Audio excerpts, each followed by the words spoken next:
విషయాలు మనం ధ్యానం చేసుకుందాం.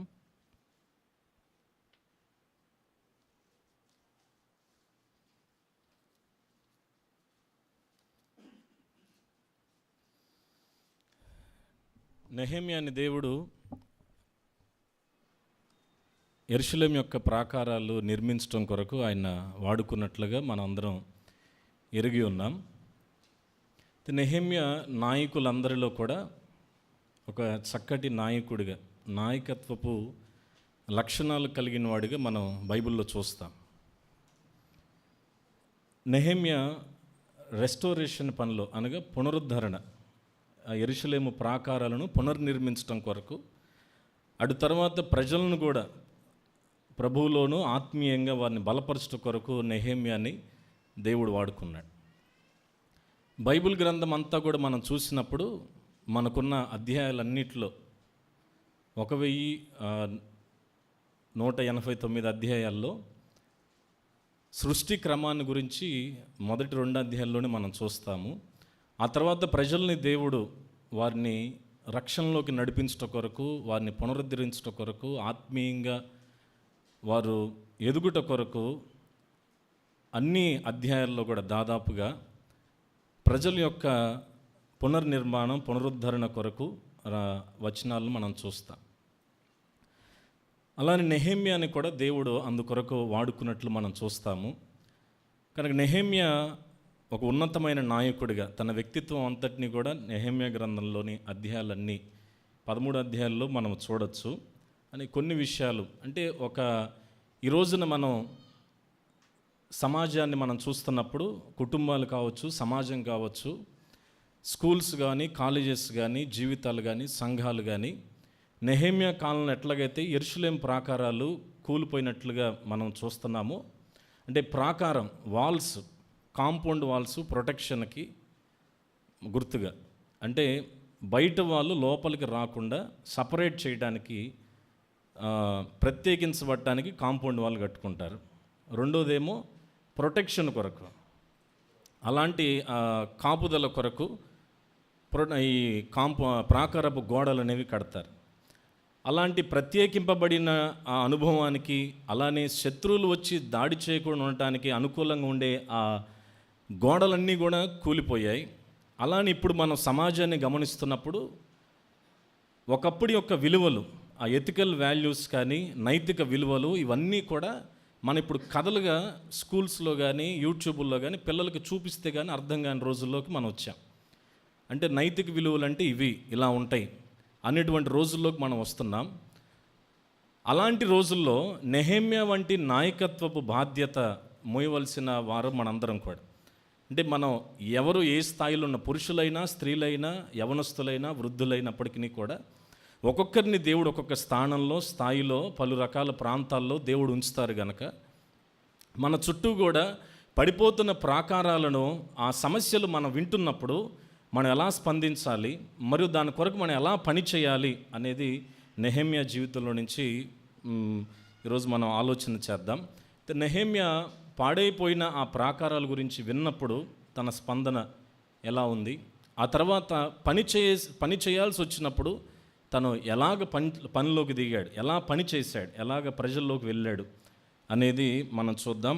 ఇవి తప్పకుండా అంటే మన ఆధ్యాత్మిక జీవితం, ఇక్కడ నుంచి నాతో సహా కలుపుకొని నేను అంటున్నాను, మన ఆధ్యాత్మిక జీవితాలే ఒకవేళ కూలిపోయిన స్థితిలో, అక్కడక్కడ బీట్లు బారిన స్థితిలో ఉండొచ్చు. లేదంటే కనుక మనం చూస్తున్నాము ఇవాళ న్యూస్ కానీ, ఇవన్నీ కూడా దేశ పరిస్థితులు, రాజకీయ పరిస్థితులు, అలానే క్రిస్టియానిటీ యొక్క వాల్యూస్ కూడా, సంఘం యొక్క పునాదులు, ఇవన్నీ కూడా నిదానంగా కూలిపోతుండగా నిర్మాణం చేయాల్సిన పని మనందరిపైన ఉంది. అయితే దానికి నెహెమ్యాలాగా మనం ఏం చేయాలి? మొదట కొన్ని విషయాలు, సమస్యను మనం వింటున్నప్పుడు, అంటే సమస్యలు మనకు కనపడుతున్నప్పుడు దాన్ని మనం తీసుకునే విధానం ఎలా ఉండాలి అనేది ఒక 2-3 విషయాలు నేను చెప్పిన తర్వాత ఎలా పని చేయాలనేది ఆలోచన చేద్దాం. నెహెమ్యా గ్రంథం 1వ అధ్యాయంలో మనము గమనిస్తే 2వ వచనాన్ని చదువుకుందాం. 2వ వచనం చదువుకుందాం. నా సహోదరులో హనానీయను ఒకడును యూదులలో కొందరును వచ్చిరి. చెరపట్టబడిన శేషములో తప్పించుకున్న యూదులను గూర్చియు యెరూషలేమును గూర్చియు నేను వారిని అడుగగా. ఇక్కడ అది చదివినప్పుడు నాకేమనిపించిందంటే, వాస్తవంగా నెహెమ్యా పార్శిక దేశంలోనే పుట్టి పెరిగాడు, పర్షియాలోనే ఉన్నాడు. బబులోను సామ్రాజ్యాన్ని మాదియా పార్శిక కూల్చివేసి రాజ్యాన్ని ఏర్పాటు చేసింది. నెహెమ్యా ఈ పార్శిక దేశంలోనే ఉన్నాడు. అయితే ఇప్పుడు ఆ పార్శికుల కింద యెరూషలేము కానీ ఇవన్నీ కూడా ఉన్నాయి కనుక వాళ్ళు తప్పకుండా యెరూషలేము యొక్క పరిస్థితులు ఎట్లా ఉన్నాయి, అక్కడ ప్రజలు ఎట్లా ఉన్నారు, అక్కడ పట్టణం ఎలా ఉంది, యూదయ దేశం ఎలా ఉంది అనే వ్యవహారాలన్నీ కూడా రాజు దగ్గరికి తీసుకొని రావాలి. కానీ నెహెమ్యా ఆల్రెడీ ఒక గిన్నె అందించేవాడుగా ఉన్నాడని మనం చదువుతున్నాం, మనందరికీ తెలుసు.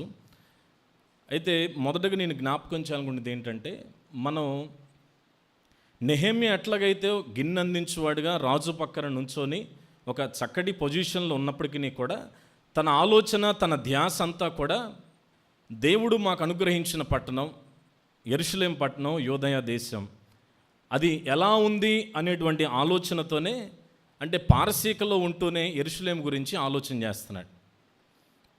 ఈ మాదియా పారసీకలో ఉంటూనే తన ఆలోచన అంతా కూడా యెరూషలేం పట్టణం వైపు తన మళ్ళిస్తూ తన ఉద్యోగాన్ని చేస్తున్నాడు. అంటే అక్కడ పట్టణం ఎలా ఉంది, అక్కడ ప్రజలు ఎలా ఉన్నారు, వారి సుఖ సంతోషాలు కానీ, వారి ఆధ్యాత్మిక జీవితాలు కానీ, అక్కడ రాజకీయ పరిస్థితులు కానీ ఇవన్నీ ఎలా ఉన్నాయి అనేటువంటి ఆలోచనతోనే నెహెమ్యా బ్రతుకుతున్నాడు. కనుక తన ఉన్నతమైన స్థానంలో ఉన్నప్పటికీ కూడా సహజంగా మన దేశాన్ని కానీ ఊరిని కానీ ఎవరైనా వదిలేసి కొన్ని సంవత్సరాలు అయిన తర్వాత దాని గురించిన ఆలోచన కానీ అవగాహన కానీ చాలామందికి ఉండదు. ఎవరైనా వచ్చినప్పుడు నేను ఊరి నుంచి వచ్చేసి చాలా కాలమైంది కదా, అంత ఆ ఊరిని గురించిన పట్టింపు కానీ ఆలోచన కానీ దాదాపు చాలామందికి ఉండదు. కానీ నెహెమ్యా తన ఉన్న స్థితి, ఉన్నతమైన స్థితి, తన ఉద్యోగం కానీ తన స్థాయి కానీ అన్నీ కూడా ఉన్నతమైనవే. కానీ అవన్నీ కూడా తను ప్రక్కన పెట్టి తన మనసులో యెరూషలేమును గురించిన ఆలోచనతో తను ఉన్నాడు. యెరూషలేం గురించిన ఆలోచనతో తను ఉన్నప్పుడు 3వ వచనం మనం చదివితే రిపోర్ట్ అడిగాడు, ఎట్లా ఉంది యెరూషలేం పరిస్థితి అన్నప్పుడు వారు ఇలా చెప్పారు. 3వ వచనంలో, వారు చెరపట్టబడిన వారిలో శేషించిన వారు ఆ దేశంలో బహుగా శ్రమను నిందను పొందుతున్నారు, మరియు యెరూషలేము యొక్క ప్రాకారము పడద్రోయబడినది, దాని గుమ్మములను అగ్ని చేత కాల్చబడినవని నాతో చెప్పిరి. ఆ తర్వాత ఈ మాటలు వినినప్పుడు నేను కూర్చుండి ఏడ్చి కొన్ని దినముల దుఃఖముతో ఉపవాసముండి ఆకాశమందల దేవుని ఎదుట విజ్ఞాపన చేసిది. ఇక్కడ ఒక 2 విషయాలు మనం ధ్యానం చేద్దాం.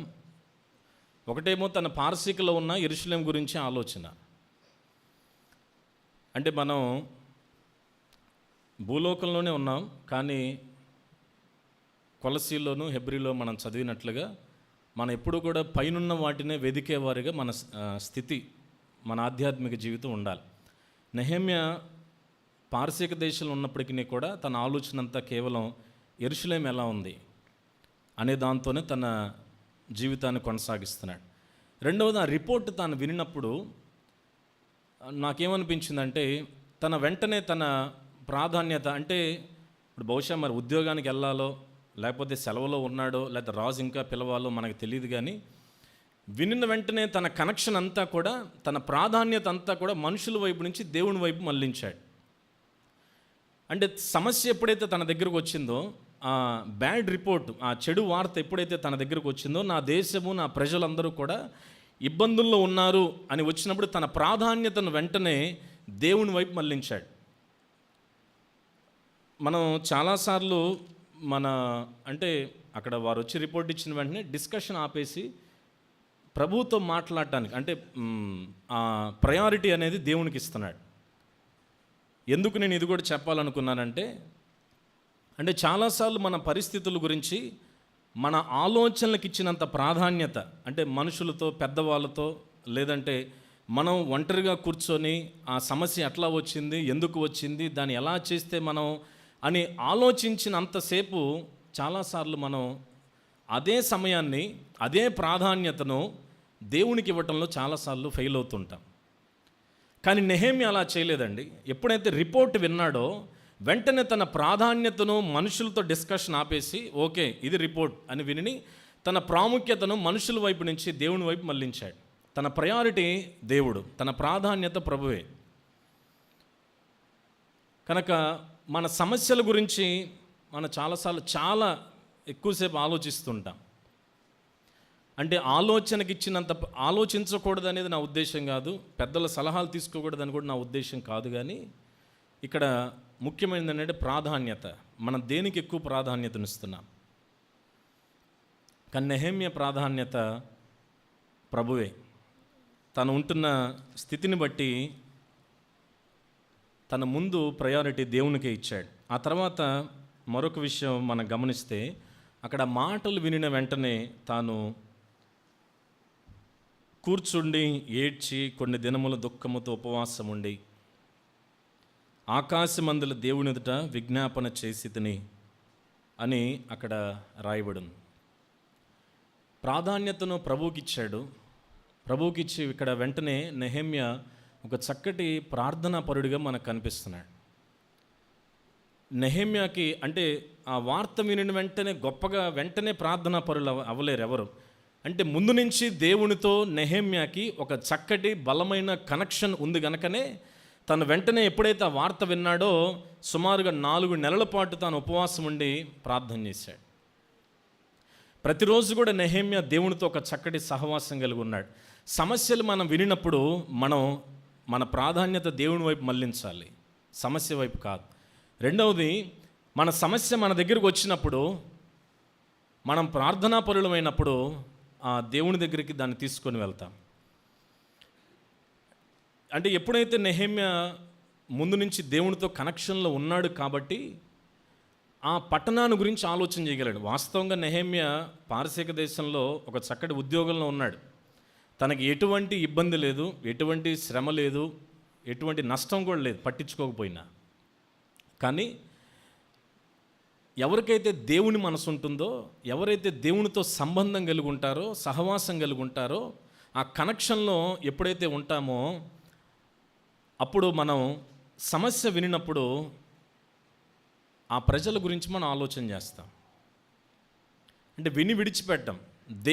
దేవునితో ఎవరికైతే ఆ వ్యక్తిగత సంబంధం ఉంటుందో, నెహెమ్యాకి ఆ బాండింగ్, ఆ బలమైన కనెక్షన్ దేవునితో ఉంది కనుకనే సమస్య విని విడిచిపెట్టకుండా వారి గురించి ఆలోచన చేయటం ప్రారంభించాడు. నశించిపోయే ఆత్మలను దేవుడు చూసినప్పుడు ఆయన వారిని చూసి కనికరపడ్డారు. మరొక తర్జుమాలో ఆయన పేగులు తరుక్కుపోయాయి, అయ్యో వీరు నశించిపోతున్నారు అని మరొక తర్జుమాలో రాయబడింది.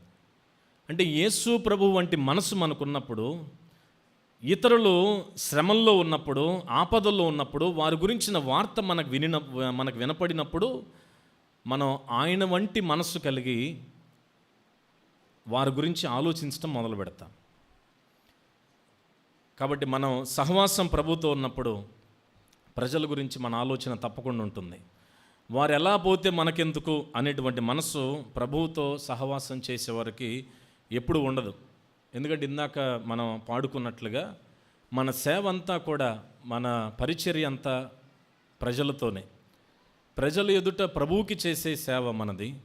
ఆయన ప్రజల ఎదుట సాక్ష్యాన్ని చూపించవలసిన సేవ మనది. అలాంటి లైఫ్లో మనం ఉన్నాం, అలాంటి మార్గంలో మనం వెంబడిస్తున్నాం. కనుక ప్రజలతో నాకు సంబంధం లేదు, నేను ఒంటరిగానే ఉంటాను, నా స్పేస్ నాకు కావాలి అనేది అసలు క్రిస్టియన్ లైఫ్ కాదు. ఎందుకంటే దేవుడు ప్రజల మధ్యలోనే ఉన్నాడు. ప్రత్యక్ష గుడారాన్ని ఆయన ప్రజల మధ్యలో నిర్మించమని కోరాడు. మరియు ఆయన నేను మీ మధ్య ఉంటాను అని చెప్పాడు. అలానే మీ హృదయంలో నేను నివాసం చేస్తానని దేవుడు చెప్పాడు. కనుక ప్రభు స్థానం ఎప్పుడు కూడా ప్రజల మధ్యలోనే ఉంది, ప్రజల గురించే ఆలోచన కలిగి ఉన్నాడు. కనుక క్రైస్తవులంగా మనకి సమస్యలు వినపడుతున్నప్పుడు, ప్రభువుతో సహవాసంలో మనం ఉన్నప్పుడు తప్పకుండా ప్రజల గురించి మనందరం ఆలోచన చేస్తాం. కానీ నెహెమ్యా ఒక ప్రార్థనాపరుడు కనుకనే ఆ ప్రజల గురించి ఆలోచన చేయగలిగాడు. వారి గురించి దేవునితో మాట్లాడటం ప్రారంభించారు. అలానే నెహెమ్యా ప్రార్థన కూడా మనం చూసినప్పుడు తను ప్రార్థన చేస్తూనే తన ప్రార్థనని దేవుణ్ణి స్తుతించడంతో తాను ప్రారంభిస్తాడు. అక్కడ మనం 5వ వచనం మనం చదివినప్పుడు, ఆకాశమందున్న దేవా,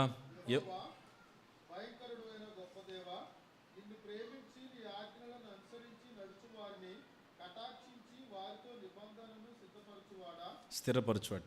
చాలని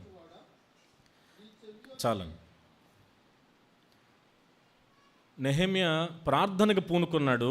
ప్రార్థన ప్రారంభిస్తూనే దేవుణ్ణి స్తుతిస్తూ ఉన్నాడు.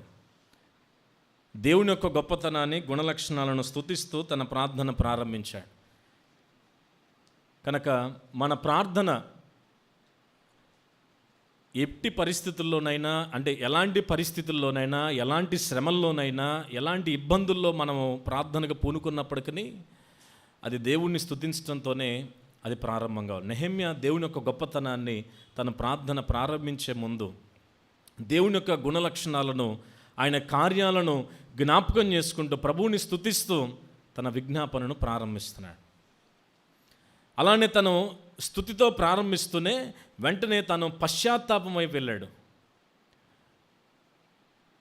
అంటే మనం ప్రార్థన ఒకటి చేస్తే సరిపోదు, కానీ ప్రార్థనతో పాటు దేవుణ్ణి స్తుతిస్తూనే పశ్చాత్తాపంతో, తగ్గింపుతో ఎవరైతే దేవుణ్ణి సమీపిస్తారో అలాంటి వారికే దేవుడు సమీపంగా ఉంటాడని మనం ఎరుగుదాం కదా. విరిగి నలిగిన మనసు గల వారికి యెహోవా ఆసన్నుడు. కనుక మన మనసు ఎప్పుడైతే ప్రభు పాదాల దగ్గర విరుగుతుందో, సమస్యను బట్టి ఎప్పుడైతే మనం స్తుతిస్తూ పశ్చాత్తాపంతో దేవుణ్ణి సమీపిస్తామో, అదే సమయానికి ప్రభువు కూడా మన పశ్చాత్తాప హృదయాన్ని ఆయన చూసి గమనించి తప్పకుండా ప్రభు మన సమీపానికి ఆయన వస్తారు. అనగా మన సమస్యను వినటానికి ఆయన ఇష్టంగా ఉంటారు, సిద్ధపడతారు. కనుక మన ప్రార్థన స్తుతితోనూ పశ్చాత్తాప హృదయంతోనూ అది ముందుకెళ్ళాలి. అంతేగాని ఒక ప్రైడ్గా, అంటే గర్వముగా, ఆ సమస్య నేను విన్నాను, నేను పరిశుద్ధుడిని, నేను చేస్తే దేవుడు వింటాడు అనేటువంటి గర్వం మన ప్రార్థనలో ఎప్పుడు కూడా ప్రభువు కనపడకూడదు. మనం ఏ స్థాయికి ఎదిగినా, విశ్వాసములో, పరిశుద్ధతలో ఎంత ఉన్నతమైన స్థితికి ఎదిగినప్పటికీ మనము నెహెమ్యా వలె అది స్తుతితోనూ పశ్చాత్తాపముతో ప్రభు పాదాల దగ్గరికి మనం సమీపించాలి. నెహెమ్యా యొక్క ప్రార్థనా జీవితం చాలా ఉన్నతమైనది. ఎందుకంటే ఈ గ్రంథంలో సుమారు 14 ప్రార్థనలు, నెహెమ్యా చేసిన ప్రార్థనలు రికార్డ్ చేయబడ్డాయి. అంటే నెహెమ్యా యొక్క స్టేటస్ మనం గమనిస్తే రాజు ప్రక్కన నిలబడే ఆధిక్యత తనకుంది. అంటే రాజు రాణి పక్కన ఎప్పుడూ ఉండేవాడు. రాజు పక్కన ఉండేవాడు అందంగా ఉండాలి, మరియు జ్ఞానం కలిగిన వాడుగా ఉండాలి. రాజుతో ధైర్యంగా, చక్కగా, తెలివైన వాడుగా ఉండి సలహాలు ఇచ్చేవాడుగా కూడా ఉండాలి. అందరికి ఎప్పుడు కనపడతా ఉండేవాడు నెహెమ్యా.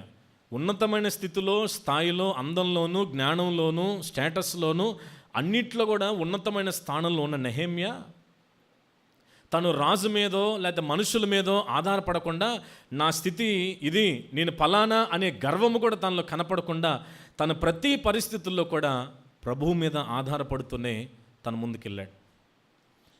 నెహెమ్యా ప్రార్థనా జీవితాన్ని ఆలోచించినప్పుడు నెహెమ్యా ప్రతి పరిస్థితుల్లో కూడా దేవుడి మీద ఆనుకుంటూనే ముందుకెళ్తాడు.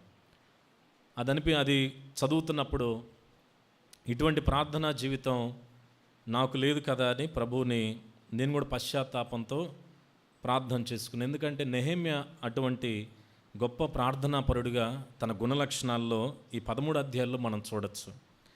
కనుక ఒక ప్రార్థనాపరుడిగా నెహెమ్యాను మనం చూస్తాం. తన ప్రాధాన్యతను ప్రభువుకి ఇచ్చిన వాడిగా మనం చూస్తాం.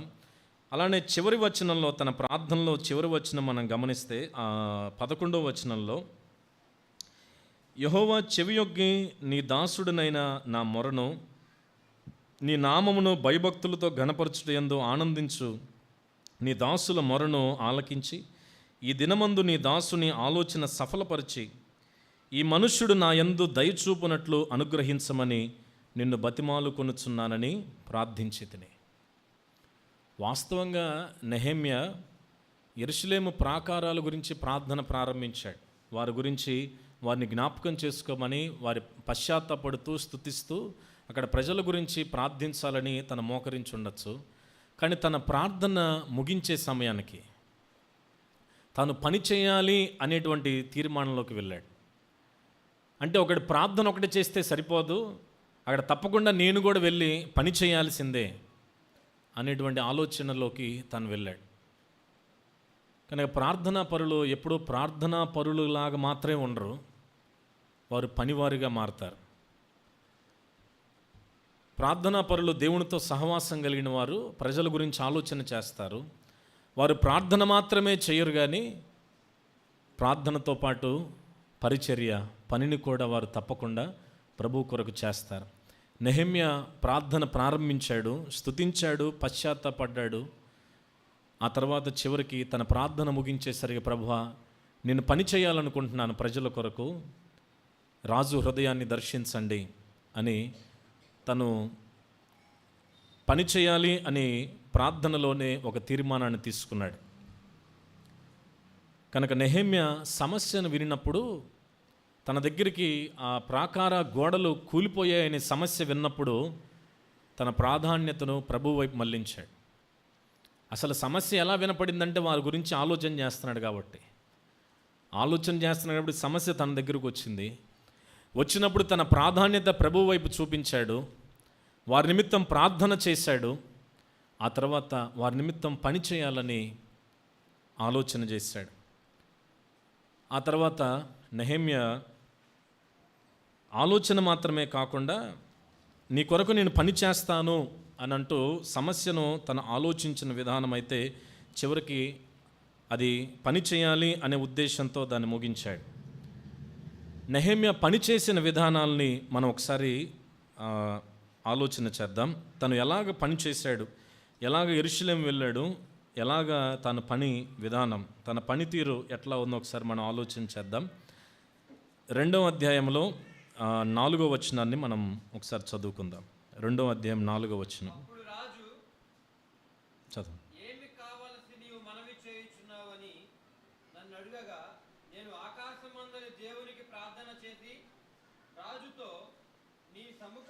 నేను దయపొందిన ఎడల నా పితరులు సమాధులుండు పట్టణమును తిరిగి కట్టునట్లుగా నన్ను యూదా దేశమునకు పంపుడని వేడుకొనుచున్నానని నేను మనవి చేసి తిని. చాలు, అందుకు రాజు చాలు. తన పని చేసే విధానం, ఒక నాయకుడిగా నెహెమ్య పని విధానం ఏంటంటే, ఇందాక మనం చూసినట్లుగా తను ఒక ప్రార్థనా పరుడని మనం విన్నాం. సమస్య వచ్చినప్పుడు ప్రాధాన్యత దేవునికి ఇచ్చాడు, ప్రార్థన చేశాడు. అలానే వదిలేయకుండా ప్రార్థన చేశాంగా సరిపోద్దులే అని కాకుండా ఆ శ్రమలో పని చేయడానికి సిద్ధపడ్డాడు.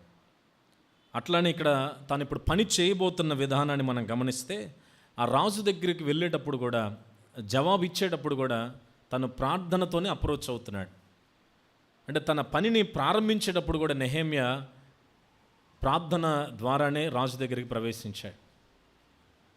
కనుక మనం ఏ పని ప్రారంభించినా, మరి ముఖ్యంగా ఆధ్యాత్మిక పునర్నిర్మాణపు పనులు మనం ప్రారంభించేటప్పుడు అది తప్పకుండా ప్రార్థనతోనే మనం ముందుకు వెళ్ళాలి. మన పని ప్రార్థనతో ముడిపడినప్పుడు తప్పకుండా, ఒకవేళ విఫలమైనప్పటికీ తప్పకుండా దేవుడు మరొక ద్వారాన్ని తెరుస్తాడు. కనుక ప్రార్థన, పని రెండూ కలిస్తేనే మన విజయాన్ని చూడగలుగుతాం. నెహెమ్య అది గమనించాడు గనుకనే ప్రార్థన చేసి రాజు దగ్గరికి వెళ్ళాడు. మాట్లాడే ముందు కూడా తన పనిని చెప్పే విషయంలో కూడా ప్రార్థనతోనే రాజుకు రిప్లై ఇవ్వడానికి కూడా తాను సిద్ధపడుతున్నాడు. కనుక ప్రార్థన ద్వారానే రాజు దగ్గరికి వెళ్ళాడు. తర్వాత మరొక విషయాన్ని మనం గమనిస్తే 3వ వచనంలో నెహెమ్య ఇట్లా అన్నాడు, నేను మిగుల భయపడి రాజు చిరంజీవి అగునుగాక, నా పితరులు సమాధులుండు పట్టణము పాడైపోయి దాని గుమ్మములు అగ్నిచేత కాల్చబడి ఉండగా నాకు దుఃఖముఖము లేకపోవునా అని రాజుతో అంటుంది. ఇక్కడ యెరూషలేము పట్టణానికి వెళ్ళాలి అనే ప్రస్తావన నెహెమ్య చెప్పల. నెహెమ్యా పనిచేసే విధానం మనం ఇక్కడ గమనిస్తే ప్రార్థనతో అప్రోచ్ అయ్యాడు. రెండవది మనం గమనిస్తే జ్ఞానయుతంగా వివేకంగా రాజుతో మాట్లాడుతున్నాడు.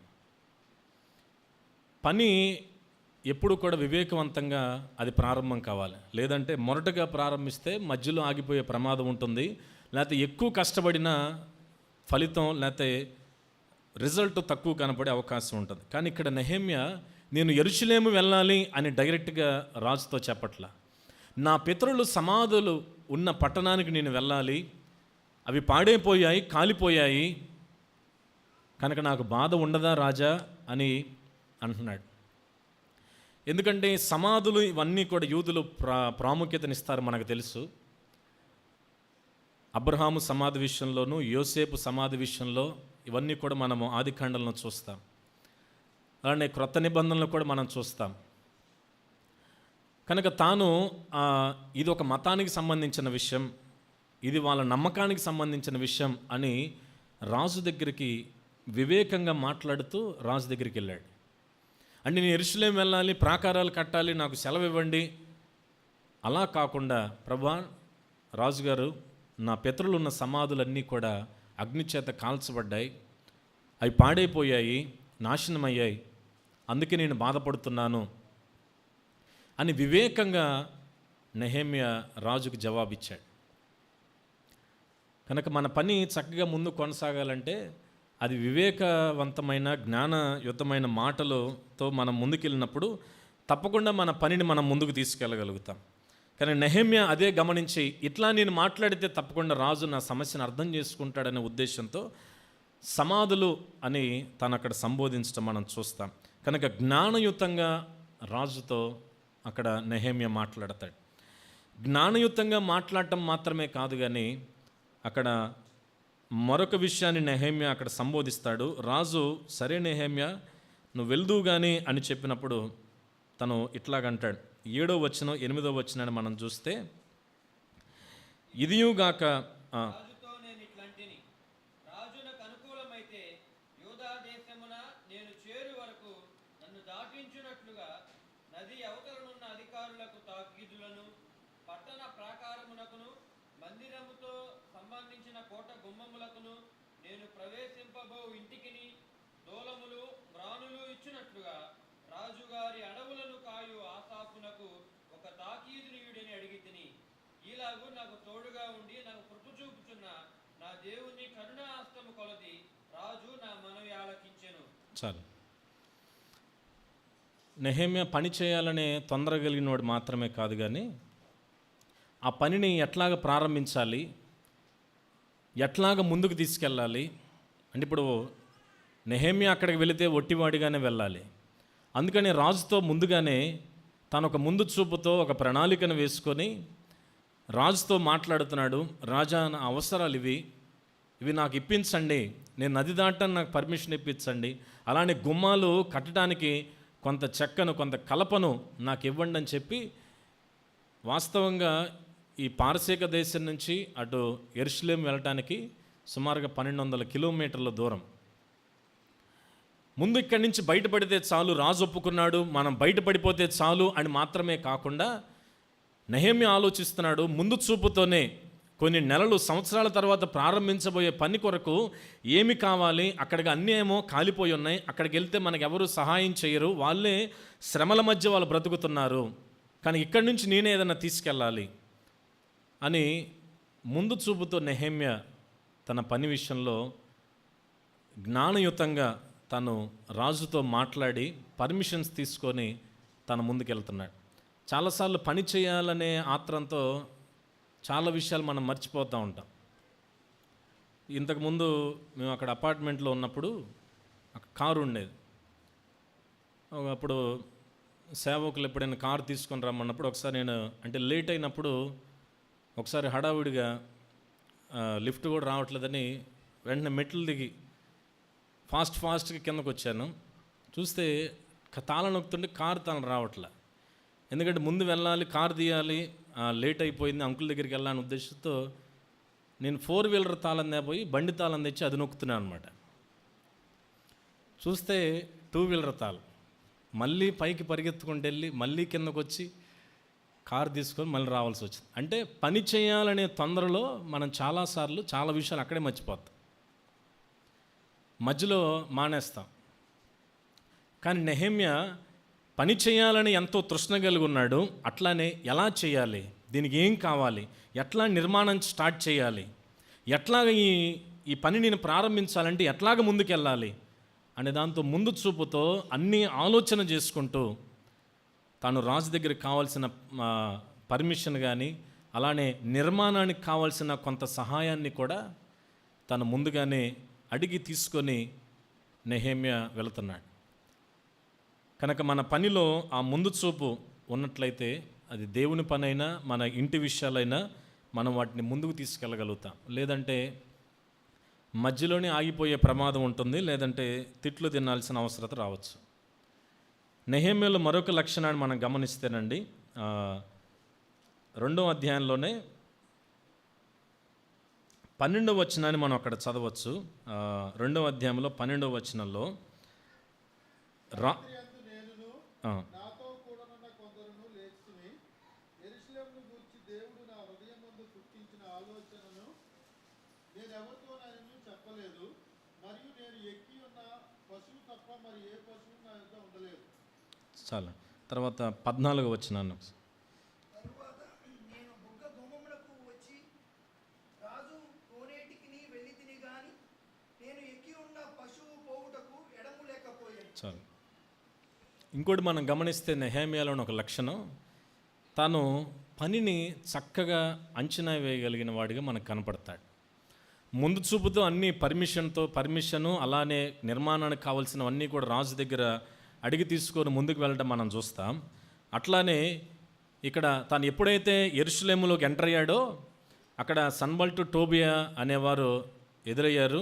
వాళ్ళు ఇతని గురించిన కోపం కలిగి ఉన్నారు, అసహనం కలిగి ఎందుకు వచ్చాడు నెహెమ్యా అనే అసహనంతో వారు ఉన్నారని నెహెమ్యాకు అర్థమయ్యి నెహెమ్యా ఆల్రెడీ నేను సమాచారం పొందుకున్నాను, ఆల్రెడీ శ్రమ గురించి నేను విన్నాను, యెరూషలేం ప్రాకారాలు కూలిపోయాయి, వాళ్ళు శ్రమలో ఉన్నారు, ఇబ్బందుల్లో ఉన్నారని నేను విన్నాను అనే దాంతో అట్లాగా మౌనంగా కూర్చోలేదు. కానీ రాత్రివేళ తాను వెళ్ళి ఎంత మేరకు కూలిపోయాయి, ఎంత మేరకు కాలిపోయాయని తాను ఒక పశువుని తీసుకొని మొత్తం అంతా కూడా అంచనా వేయడానికి, అంటే ఎంతవరకు మనం నిర్మాణం చేయాలి, ఎంత మేరకు మనం పని చేయాలి, ఎంతవరకు మనుషులు అవసరమవుతారు, ఎంత పనిని మనం చేయాలి, ఎన్ని రోజుల్లో పని చేయాల్సి వస్తుంది అనే ప్రణాళిక అంతా కూడా అర్ధరాత్రి పూట తాను వెళ్ళి తనక్కడ ప్రణాళికను వేసుకోవటం మనం చూస్తాం. వాస్తవంగా నెహెమ్యా విన్నది కొంతే 2వ వచనంలో. కానీ ఇక్కడ మనం చూస్తే యెరూషలేము ప్రాకారాల మీద గుర్రపు రథాలు కూడా వెళ్ళగలిగినటువంటి పొడవైనవి వెడల్పైన ప్రాకారాలు ఇప్పుడు ఒక గాడిద కూడా వెళ్ళటానికి లేనట్లుగా కూలిపోయాయి, పడిపోయాయి. కనుక తాను విన్నది కొంతే, కానీ తను వ్యక్తిగతంగా వచ్చి చూసినప్పుడు అది చాలా ఎక్కువ శ్రమ, అంటే ఎక్కువ కూలిపోయినట్లుగా కాలిపోయినట్లుగా తను చూస్తున్నాడు. కనుక మన పనిని మనము చేసేటప్పుడు మనం దాన్ని అంచనా వేయటం చాలా ప్రాముఖ్యం. కానీ మన పునర్నిర్మాణ పనుల్లో మనుషులు మన దగ్గర తెచ్చే సమాచారం కొన్నిసార్లు అవాస్తవమై ఉండొచ్చు, లేదా కొన్నిసార్లు వాళ్ళు స్వార్థం కొరకు దాన్ని మనకు చెప్పచ్చు, లేదా కొన్నిసార్లు వాళ్ళ స్వప్రయోజనం కొరకు వారు మన దగ్గరికి తీసుకొని వచ్చి మన దగ్గర నుంచి లాభం పొందడం కొరకు కూడా దాన్ని వారు మనకు వినిపించవచ్చు. కానీ ఎవరేది చెప్తే అది గుడ్డెద్దు చేలోబడినట్లుగా మనం వెళితే గనక సమస్యను తీర్చడానికి బదులుగా మనమే ఒక సమస్యగా మారే ప్రమాదం ఉండొచ్చు. ఆ సమస్యనంతా కూడా చివరికి మనమే చేసామన్నట్లుగా ప్రజలకి అది కనపడచ్చు. అందుకే నెహెమ్యా ఇవన్నీ కాకుండా తను విన్నది ఎంతవరకు వాస్తవం అనేది అంచనా వేయటం కొరకు, అది కూడా ఆడంబరంగా అందరికీ తెలిసేటట్లుగా కాకుండా తనే వ్యక్తిగతంగా వెళ్ళి ఎంతవరకు సమస్య ఉంది, ఎట్లాగ దాన్ని నివారించాలి అనేది తానే స్వయంగా వెళ్ళి తెలుసుకొని ఆ తర్వాత ఎట్లాగ ముందుకు వెళ్ళాలి అని ఆలోచన చేస్తున్నవాడిగా నెహెమ్యా మనకు కనిపిస్తాడు. కనుక మన సమస్యను ఎప్పుడూ కూడా పక్కన వాళ్ళు చెప్పిన దాని మీదే మనం ముందుకు వెళ్ళామంటే చివరికి మన జీవితం సంసోన్లాగా మారే ప్రమాదం ఉంటుంది. కాబట్టి మనము ఏ పనినైనా కానీ ఒక నాయకులుగా మనం ఉన్నప్పుడు దాన్ని సరిగా వ్యక్తిగతంగా ప్రార్థనాపూర్వకంగా మనం అంచనా వేయగలిగినప్పుడు, మనం పరీక్షించి దాన్ని అంచనా వేయగలిగినప్పుడు ఒక సలహాని ఇవ్వగలుగుతాం, లేదంటే దానికి సమస్యకు పరిష్కారాన్ని మనం పొందగలుగుతాం. ఆ తర్వాత నెహెమ్యా తన వ్యక్తిత్వాన్ని మనం గమనిస్తే 4వ అధ్యాయంలో ప్రజల్ని తను నడిపిస్తున్న విధానాన్ని మనం ఒకటి గమనించవచ్చు. 4వ అధ్యాయంలో 6వ వచనం మరియు 8వ వచనాన్ని మనం అక్కడ చూద్దాం. 4వ అధ్యాయము 6వ వచనాన్ని. అయినను పని చేయుటకు జనులకు మనసు కలిగి ఉండెను గనుక మేము గోడను కట్టుచుంటిమి, అది సగము ఎత్తు కట్టబడి ఉండెను. 8వ వచనం. మిగుల కోపపడి యెరూషలేము మీదకి యుద్ధమునకు వచ్చి పని ఆటంకపరచవలనని వారందరూ కట్టుకట్టి మమ్మను కలతపరచగా మేము మా దేవునికి ప్రార్థన చేసి వారి భయము చేత రాత్రింబగళ్ళు కావలి ఉంచితిమి. ఆ తర్వాత 14వ వచనంలో కూడా ఇలా అన్నాడు, అంతటి నేను లేచి చూచి ప్రధానులతోనూ అధికారులతోనూ జనులతోనూ వారికి మీరు భయపడుకుడి, మహాగణుడును భయంకరుడునకు యెహోవాను జ్ఞాపకము చేసుకొని అని అక్కడ రాయబడింది.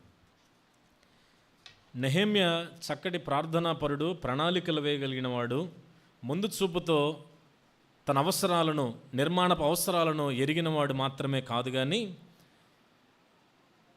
తనను వెంబడిస్తున్న ప్రజలందరినీ కూడా సమస్య వచ్చినప్పుడు, వారు బెదిరిపోతున్నప్పుడు, అధైర్యపడాల్సిన పరిస్థితులు వస్తున్నప్పుడు, శత్రువులు తరుముతున్నప్పుడు వారందరినీ కూడా నెహెమ్యా కేవలం దేవుని వైపే చూపిస్తున్నాడు. మనం దేవుని మీద ఆధారపడదాం, మనం ప్రభువు మీద ఆధారపడదాం, దేవునికి మనం ప్రార్థన చేద్దాం. ఎందుకంటే అక్కడ యెరూషలేము ప్రాంతములో ఉంటున్న యూదులు, అలానే బబులోను వారు చెరగలోకి తీసుకెళ్ళినప్పుడు వారు యూదులందరినీ తీసుకువెళ్ళలేదు. 3 దశలుగా వారు తీసుకెళ్లారు. తీసుకెళ్ళిన ప్రతిసారి కూడా ఇతర దేశాల్లో ఉన్న అన్యులను తీసుకొని వచ్చి యెరూషలేములో వారు పెట్టేవాళ్ళు.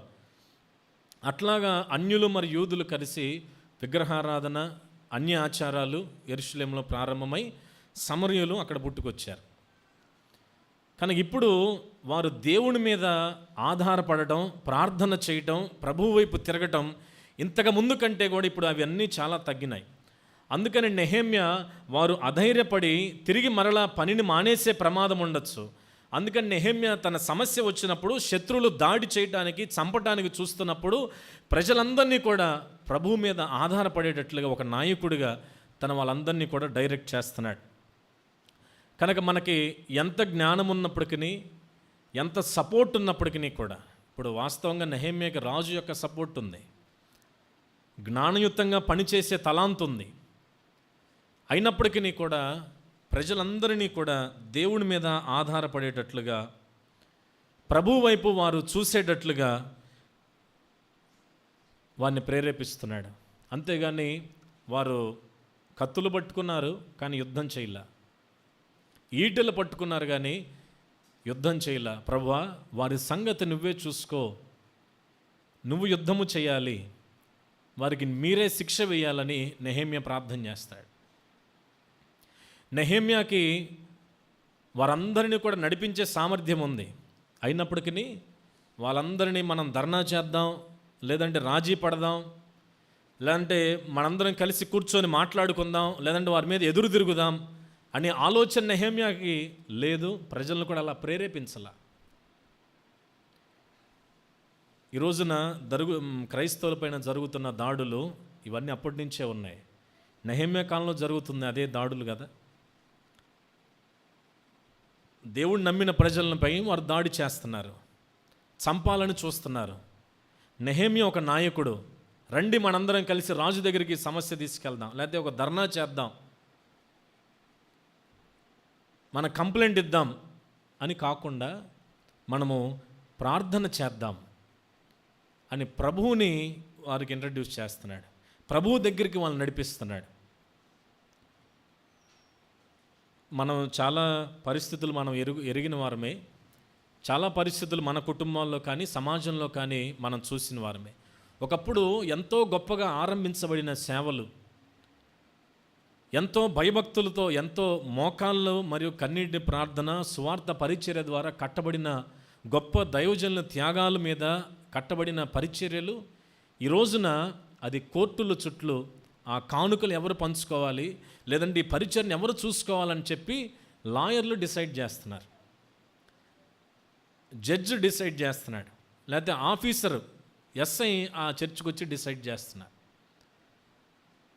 నెహెమ్యా నేరుగా రాజు దగ్గరికి వెళ్ళి మాట్లాడే అధికారం ఉంది, కానీ దాన్ని అమలు చేయట్లా. మనం ప్రభువు మీద ఆధారపడదాం, ప్రభువుకి మనం ప్రార్థన చేద్దాం.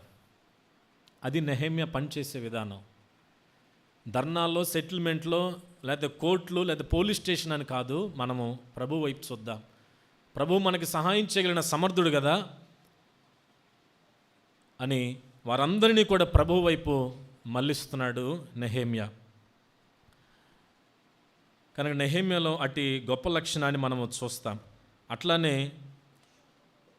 నెహెమ్యా జీవితంలో మరొకటి మనం గమనిస్తే 6వ అధ్యాయం 16వ వచనంలో ఇలాగ రాయబడి ఉంది. మా శత్రువులు ఈ సంగతి వినినప్పుడును, మా చుట్టూ నుండి అన్ని జనులందరూ జరిగిన పని చూచినప్పుడును వారు బహుగా అధైర్యపడిరి. ఎలయనగా ఈ పని మా దేవుని వలన జరిగినదని వారు తెలుసుకొనిరి. చాలా అద్భుతమైన మాట అనిపించింది చదివినప్పుడు.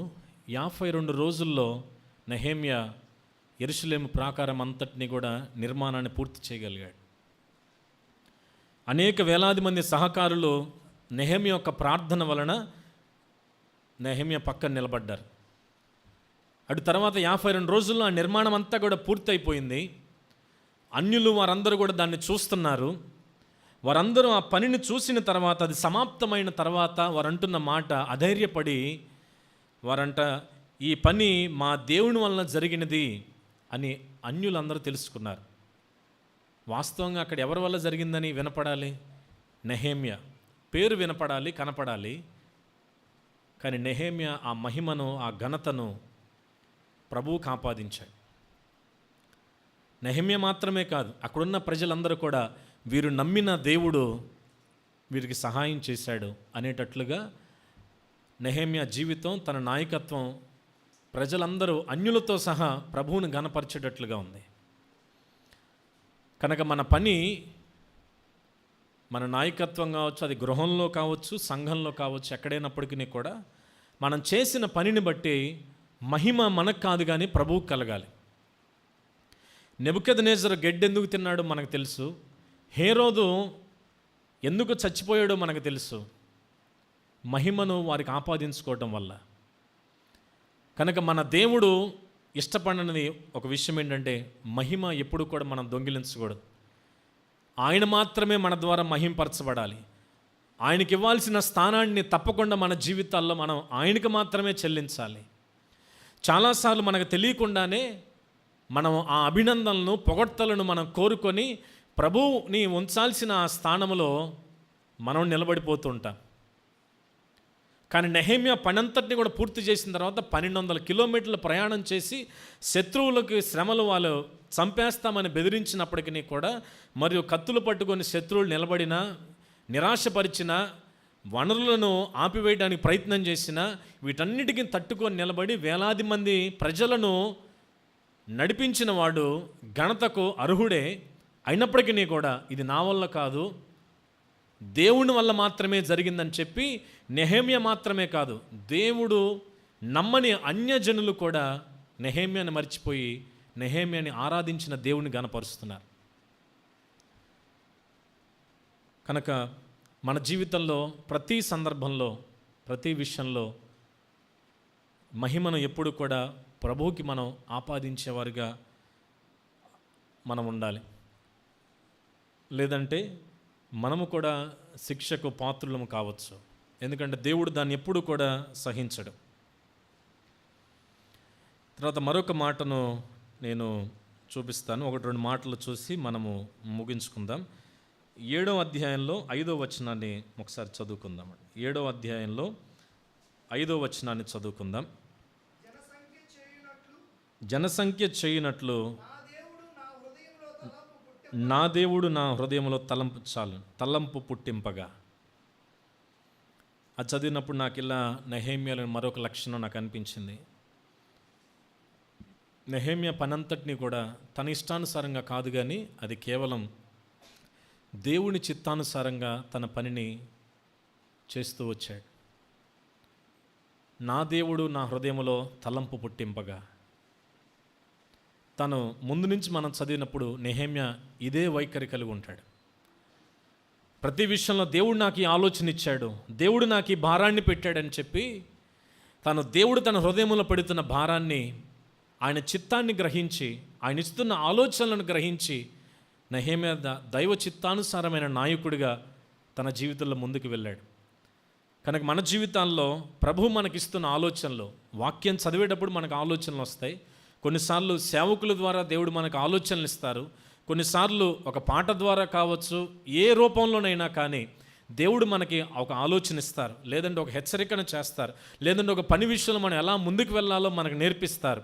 అయితే దాన్ని గ్రహించి లోబడేటువంటి మనస్సు మనం కలిగి ఉండాలి. సౌలు జీవితంలో ఒక గొప్ప రాజుగా ప్రారంభించాడు, ఒక గొప్ప నాయకుడిగా తన జీవితాన్ని ప్రారంభించాడు. కానీ చివరికి దేవుడు, అలానే దైవజనుడు కూడా అసహించుకొని, నీ ముఖం చూడటానికి కూడా నాకు ఇష్టం లేదన్నట్లుగా దేవుడును, అలానే సమూయేలు బ్రతికినంత కాలము తిరిగి మళ్ళీ సౌలుని దర్శింప వెళ్ళలేదనే వాక్యం చాలా భయంకరంగా అనిపిస్తుంది. ఎందుకంటే సౌలు జీవితం ఆరంభంలో చాలా గొప్పగా దైవజనుని మాటను అంగీకరించాడు.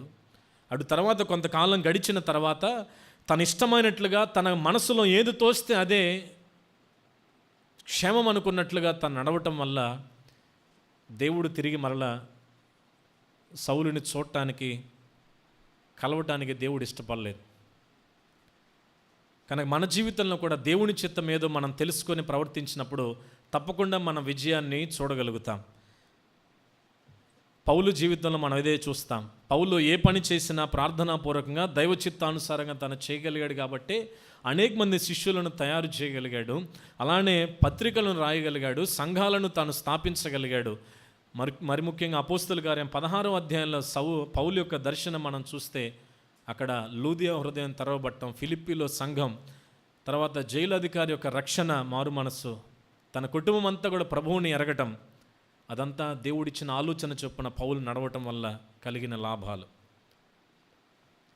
కనుక మన జీవితంలో మన ఆలోచన చొప్పున మనం నడుస్తున్నామా, అదే దేవుని ఆలోచన, సేవకుల నడిపింపు, వాక్య నడిపింపు క్రింద మనం బ్రతుకుతున్నామా అనేది మనం ఆలోచన చేయాలి. లేదంటే మన పతనానికి మన ఆలోచనలే ముందుకు తీసుకెళ్తాయి. కనుక నెహేమ్యా ఇటు రీతిగా తన నాయకత్వపు జీవితంలో ప్రజలను ఇలాగ ముందుకు నడిపిస్తూ వచ్చాడు. ప్రార్థనా పరుడిగా మనకు కనిపించాడు. తన ప్రాధాన్యతను ప్రభు చేతులకు అప్పగించాడు. అలానే ప్రార్థన చేస్తూనే పని చేయాలని సిద్ధపడ్డాడు.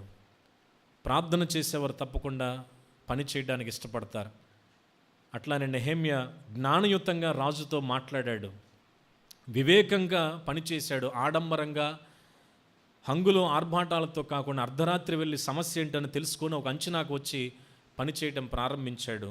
అట్లానే నెహేమ్యా తన పని అంతట్లో కూడా మహిమను దొంగలించకుండా దేవునికే ఆపాదించాడు.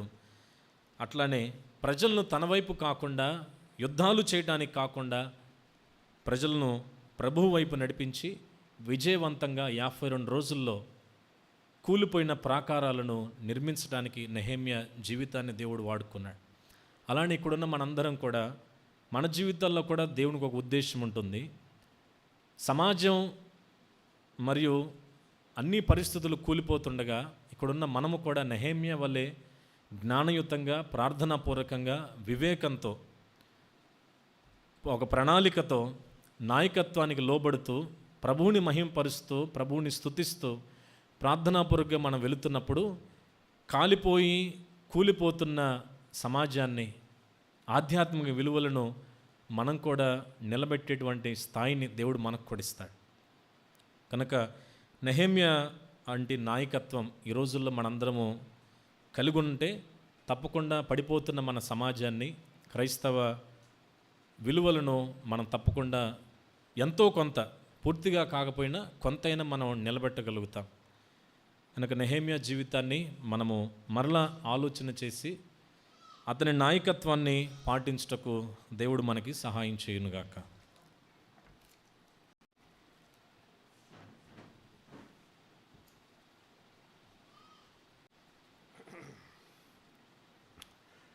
మంచిది. ఈ రాత్రి మనం విన్న ఈ మాటలను మననం చేసుకుందాం. మనుషులు రెండు రకాలుగా ఉంటారు. వారిలో పాపాత్మ పనిచేసేవాళ్ళు కొందరు, ప్రార్థనాత్మ పనిచేసేవాళ్ళు కొందరు. పాపాత్మ పనిచేసేవాళ్ళు పాపం వైపుకు ప్రయాణం చేస్తుంటారు. ప్రార్థనాత్మ పనిచేసేవాళ్ళు పని వైపు ప్రయాణం చేస్తుంటారు. దేవుడు తన గ్రంథములో దానియేలు, నెహెమ్యా ఇలాంటి వారి వృత్తాంతాలు ఎందుకు రాయించాడంటే, ప్రొఫెషనల్ యాంగిల్లో ఉన్న వాళ్ళు మీ జీవితాలు ఎలా ఉన్నాయో పరీక్ష చేసుకోవడానికి. పౌలు, యెషయా ఇలాంటి వారి జీవితాలు ఎందుకు రాయించాడంటే, స్పిరిచువల్ యాంగిల్లో సేవా జీవితంలో ఉన్న వాళ్ళు ఎలా ఉన్నారో తోచడానికి. ఈ రాత్రి ఉద్యోగం చేసేవాళ్ళు, పని చేసేవాళ్ళు, చదువుకునేవాళ్ళు చాలామంది ఉన్నారు. తాసు మన ముందుంది. ఒక పక్క నెహెమ్యా ఉన్నాడు, ఇంకో పక్కన నువ్వు కూర్చో. నెహెమ్యా ప్రాధాన్యతలు, నెహెమ్యా భారం, నెహెమ్యా యొక్క ఆసక్తి దానికి సమంగా ఉన్నాయా, లేకపోతే వీగిపోతున్నావా? అందుకే ఇలాంటి సంగతులు రాపిచ్చి పెట్టింది. ఎవరి చదువులు, ఎవరి ఉద్యోగాలు వాళ్ళకే సరిపోతే ఈ నెహెమ్యా చరిత్ర అక్కర్లేదు. కాబట్టి నెహెమ్యాకి అలాంటి వాళ్ళు కావాలి. నెహెమ్యా లాంటి వాళ్ళు ఉద్యోగాలు చేసుకుంటూ, పని చేసుకుంటూ ఆయన కొరకు ప్రయాసపడేవాళ్ళు, అలాంటి వాళ్ళు కావాలి. దేవునికి నెహెమ్యాలు కావాలి, ఆమ్యామ్యాలు కాదు. అలాంటి వాళ్ళు కాదు కావాల్సింది, నెహెమ్యా లాంటి వాళ్ళు కావాలి. అయోమయం లాంటి వాళ్ళు కాదు. చురుకైన ఉద్యోగస్తుడు, చురుకైన భక్తి కలిగిన వాడు. అలాగే సంపూర్తిగా దేవుని సేవలో ఉండే వాళ్ళ జీవితాలను తోచడానికి పౌలు, యెషయా, ఇర్మియా వారు పూర్తికాల సేవకులు. వారి జీవితాలను ఒక పక్క, మన జీవితాలను మరొక పక్క వేసి తూచుకోవాలి. అందుకే బైబిల్ చరిత్ర రాయబడింది. ఈ సంగతులు దృష్టాంతములుగా వారికి సంభవించి యుగాంతమందున్న మనకు బుద్ధి కలగడానికి వ్రాయబడ్డాయి. మరి రాత్రి బుద్ధి కలుగుతుందో లేకపోతే మనం అలాగే వెళ్ళిపోతామో జ్ఞాపకం చేసుకుంటాం. అప్పుడప్పుడు రోమాపత్రికలో 15వ అధ్యాయం ఆధారంగా, కొరింథీ మొదటి పత్రిక 10వ అధ్యాయం ఆధారంగా చరిత్ర నుంచి 2 పాఠాలు చెబుతుంటాం కదా, మనం వింటూ ఉంటాం. నేను జ్ఞాపకం చేస్తుంటాను. ఈ సంగతులు బుద్ధి కలుగుటకై వ్రాయబడిన. బుద్ధి నేర్చుకొని వాళ్ళు రద్దవుతారు, బోధ నేర్చుకొని వాళ్ళు బాధపడతారు. జ్ఞాపకం పెట్టుకోండి. బుద్ధి నేర్చుకొని వాళ్ళు రద్దయిపోతారు, బోధ నేర్చుకొని వాళ్ళు బాధ నొందుతారు. కొరింథీ మొదటి పత్రిక 10వ అధ్యాయం బోధ కలుగుటకై వ్రాయబడెను అని చదువుతాం. రోమాపత్రిక 15వ అధ్యాయంలో బుద్ధి కలుగుటకై వ్రాయబడిన. బుద్ధి అంటే నెగిటివ్ విషయాల నుంచి పొందేది బుద్ధి, సానుకూలమైన విషయాల నుంచి పొందేది బోధ. ఉదాహరణకి లోతు భార్యలో నుంచి మనం నేర్చుకునేది బుద్ధే, బోధ. బుద్ధి అంటే ఎలా ఉండకూడదో. మగ్దలేని మరియలో నుంచి మనం నేర్చుకునేది బుద్ధే, బోధ. బోధ ఇలా ఉండాలి. కాబట్టి సానుకూలమైన ఉదాహరణల్లో నుంచి నేర్చుకునేది బోధ, ప్రతికూలమైన ఉదాహరణల్లో నుంచి నేర్చుకునేది బుద్ధి. ఒకసారి చెప్పండి అందరూ. బుద్ధి నేర్చుకొని వాళ్ళు రద్దయిపోతారు, బోధ నేర్చుకొని వాళ్ళు బాధపడతారు. సో దేవుడు తన గ్రంథంలో రాయించిన ఈ సంగతులు. ఇప్పుడు నెహెమ్యాలో మనం నేర్చుకునేది ఏంటి? ఏమీ లేదా? బోధ. కాబట్టి నా ఉద్యోగమే నా పరమావధి కాదు, నా వ్యాపారమే నా పరమావధి కాదు, నా చదివే నా పరమావధి కాదు. దేవుని కొరకు, ఆయన సమాజం కొరకు నేను చేయవలసింది ఉంది. ప్రార్థన చేద్దాం. తల వంచండి. ప్రార్థన.